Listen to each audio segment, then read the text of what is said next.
మామూలుగా మనకు బాడీలో టెంపరేచర్ ఎక్కువగా ఉన్న వాళ్ళకి ఆ హీట్ తగ్గడం కోసం ఎక్కువగా మనం వింటుంటాము గోందు మనం కనుక తీసుకుంటే దానివల్ల బాడీ హీట్ తగ్గిపోతుంది అని చెప్పి అంటుంటారు, నార్మల్ టెంపరేచర్కి వచ్చేస్తుంది అని చెప్పి.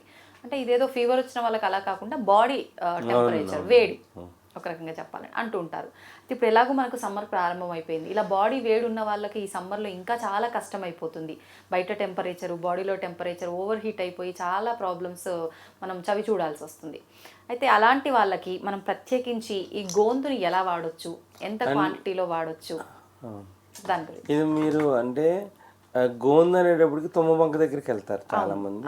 తుమ్మబంక వాడేది ఏంటంటే కీళ్ళ నొప్పులు రాకుండా ఉండటానికి, వస్తే జాయింట్ మధ్య గమ్ ఫామ్ అవడానికి, నడు నొప్పి రాకుండా ఉండటానికి తుమ్మబంక బాగా పనిచేస్తుందండి. అది ఓకే, అది ఎముకల బలానికి. ఇది బాదం బంక అంటారండి.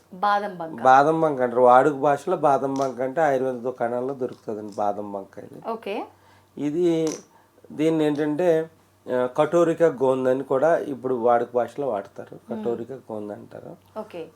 ఇది మామూలుగా అయితే బాదం బంక అంటారు. బాదం బంక, బాదం అనేటప్పటికే మనకు చలవని. ఒక చెట్టుకి దీన్ని ఘాట్లు పెడితే వస్తుందండి. ఇది ఒక ఏరియాలో, ఒక ఫారెస్ట్ ఏరియాలో ప్రత్యేకించి ట్రైబల్స్ కలెక్ట్ చేస్తారు. ఇది ఏ చెట్టు కంటే ఇది బాదం బంక అంటే బాదం చెట్టు బాదం చెట్టు కాదండి. కటోరిక గోంద అంటారు. ఒక చెట్టు మామూలుగా నున్నగా ఉంటుంది. అది దానికి ఘాట్లు పెట్టి దాని నుంచి కలెక్ట్ చేస్తారు. ఇది దీన్ని కొంతమంది ఐస్ క్రీమ్స్లో కూడా వెళ్తుందండి. ఇది కొంతమంది ఫారెన్లో అయితే పిండి వంటల్లోని ఈ మనకి గ్రేవీ రావడానికి కూడా వాడతారు.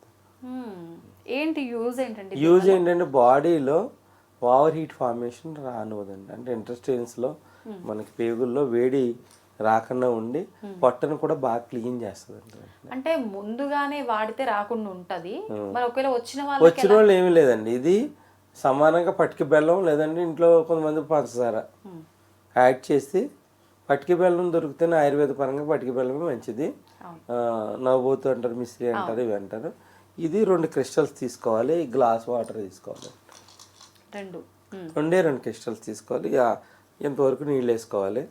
ఇది మొత్తం అయిపోతుందండి. నైట్ వేసుకుంటే మొత్తం అయిపోతుంది. జల్లీ కింద అయిపోతుంది అండి. మనకు బబుల్స్ అంటారు కదా పిల్లలు, అలా అయిపోతుంది కదా, జల్లీ కింద అయిపోతుంది.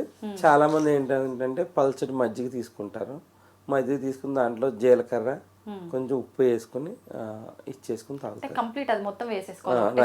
2 గ్లాసులు పల్చడి మజ్జిగలో యాడ్ చేసుకుని ఇంట్లో ఫ్యామిలీ ఉంటే తాగుతారు.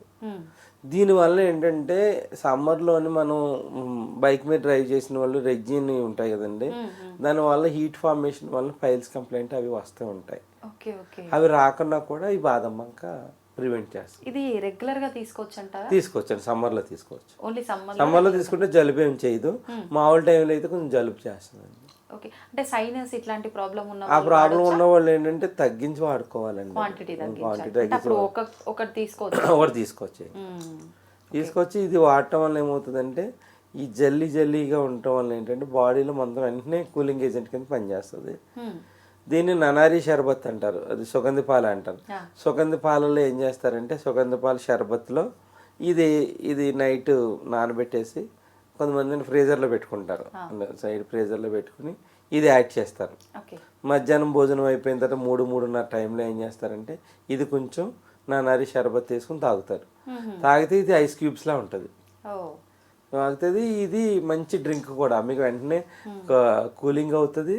ప్లస్ ఈ ఐస్ క్యూబ్స్ అవి తాగి కానీ చాలా బెటర్, వెంటనే కూల్ అయిపోతుంది అండి.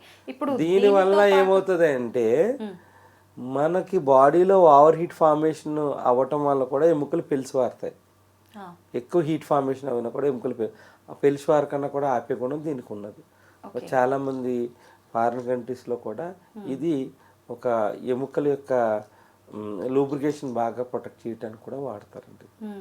ఇప్పుడు సమ్మర్ అనగానే వడదెబ్బలు ఎక్కువగా తగులుతూ ఉంటాయి. అటువంటి సందర్భంలో వెంటనే రిజల్ట్ రావాలంటే దీన్ని ఉపయోగించవచ్చు అంటారు. వడదెబ్బ తగిలినప్పుడు ఇది నిమ్మరసం కలిపేసి తీసుకుంటే బాగుంటుంది అప్పటికప్పుడు. అట్లా సుమారు ఎంతసేపు నానబెట్టొచ్చు అంటారు దీన్ని? ఇది మినిమం నానడానికి అయితే 1 అవర్ మినిమం పడుతుంది. 1 అవర్ వెంటనే నానిన వెంటనే మనం తీసుకోవచ్చు. పూర్తిగా నానాలంటే 3 అవర్స్ పడుతుంది. 3 అవర్స్ ఉంటుంది. అంటే బాగా కంప్లీట్గా నానాలి అంటే అంటే ఒకవేళ అలా నానకపోయినా పర్వాలేదా 1 అవర్లో నానితేనే మనకి ఎక్కువ ఇది వస్తుంది, ప్లస్ మనకి కూలింగ్ ఏజెంట్ బాగా పనిచేస్తుంది. చాలామంది నైట్ నానబెట్టేసుకుని ఆ రోజు మొత్తం వాడుకుంటారు. ఓకే. కొంతమంది ఫ్రీజర్లో పెట్టుకుంటారు, కొంచెం స్మెల్ రాకుండా ఉంటారు, ఫ్రీజర్లో పెట్టుకుంటారు, పెట్టుకుని వాడతారు. అంటే మన ఆయుర్వేదిక్లో ఫ్రీజర్ అనేది కరెక్ట్ కాదు. మళ్ళీ ఏంటంటే నైట్ నానబెట్టుకుని పొద్దున్న నానబెట్టుకుని సాయంత్రం వాడుకుంటే చాలా బాగా పనిచేస్తుంది. మనకి లస్సీలో కూడా కలుపుకోవచ్చు అండి. ఓకే. అంటే ఏది కాంబినేషన్ ఎలా అయినా జ్యూసెస్లో అలా కూడా వేసుకోవచ్చా? దేంట్లో కలిపినా దీని కూలింగ్ ఏజెంట్ డబుల్ అవుతుంది. ఆహా.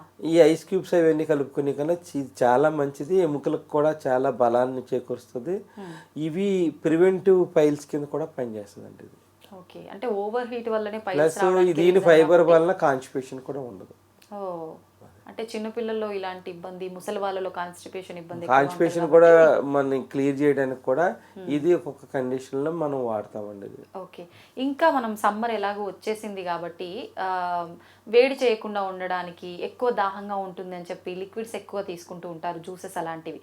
అంటే ఏదో ఒకటి షుగర్ లెవెల్స్ ఎక్కువ ఉంటాయి ఆ జ్యూసెస్ తీసుకోవడం వల్ల, మళ్ళీ అది షుగర్గా కన్వర్ట్ అవుతుంది, ఇలా ఆలోచిస్తారు. అలాంటి వాళ్ళకి ఏదైనా మంచి ఇది దీంట్లో ఏంటంటే ఈ గోందులో అతి మధురం అంటారు. అతి మధురం అంటే అందరికీ ఐడియా ఉంది, ఎస్ట్ మధు అంటారు. ఒక చిటికెడు కానీ 2 చిటికెడు కానీ వేసుకుని డయాబెటిక్ పేషెంట్ కూడా తీసుకోవచ్చు.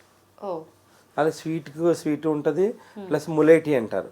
అంటే ఎక్కువ డీహైడ్రేషన్ అవ్వకన్నా కూడా అతి మధురాన్ని వాడతారు. స్పోర్ట్స్ మ్యాన్స్ ఉన్నారనుకోండి, ఒక ములేటీ దాన్ని ఇట్లా వాటర్లో వేసి పొద్దున్నే తాగితే వాళ్ళు రన్నింగ్ చేసిన డిహైడ్రేషన్ అవ్వదు, స్వెట్టింగ్ ఎక్కువ డిహైడ్రేషన్ అవ్వకన్నా ఇది వాడతారండి. ఇది డయాబెటిక్ పేషెంట్స్ ఎవరైతే ఉంటారో వాళ్ళు ఇది 2 క్రిస్టల్స్ నానబెట్టుకుని కొంచెం ఒక అతిమధురం 1/4 స్పూన్ వేసుకుని దాన్ని బాగా కలుపుకుని మధ్యాహ్నం భోజనం అయిపోయిన తర్వాత తీసుకుంటే వాళ్ళకి ఓవర్ హీట్ ఫార్మేషన్ ఉండదు, ఎనర్జీ లెవెల్స్ బాగుంటాయి, నీరసం రాదండి. ఇది కొంతమంది ఏం చేస్తారంటే కళ్ళు మంటలు వచ్చినప్పుడు ఈ జెల్లీని ఒక కాటన్ బట్టలో తీసుకుని ఇట్లా కళ్ళకి పెట్టుకుంటారు. కళ్ళకి పెట్టి నైట్ పెట్టేసుకుని కట్టేసుకుంటే అది వేడి అంతా లాగేస్తుందండి. ఇది జెల్లీ వాడతారు. జెల్లీ కింద ఉంటుంది, మళ్ళీ దాన్ని కొంచెం వాటర్లో నానబెట్టి 2 times వాడుకోవచ్చు అండి. పాడేసినవ్వండి. ఇది వెంటనే దాంట్లో ఏమంటే చల్లదనం మనకి కంట్లో ఉన్న వేడిని లాగేస్తుంది అండి. కాటన్ బట్టలు పెట్టుకోవాలి. ఇది ఏంటంటే దీని ఫైబర్ వలన కాన్స్టిపేషన్ ఉండదు. అంటే ఒక హర్బే ఈ మల్టిపుల్ ప్రాబ్లమ్స్ని తగ్గిస్తుంది, ప్రివెంట్ చేస్తుంది, కొన్ని ప్రాబ్లమ్స్ రాకుండా వచ్చిన వాటిని వెంటనే క్యూర్ కూడా చేస్తుంది. ఓకే, థ్యాంక్ యూ అండి, థ్యాంక్ యూ వెరీ మచ్.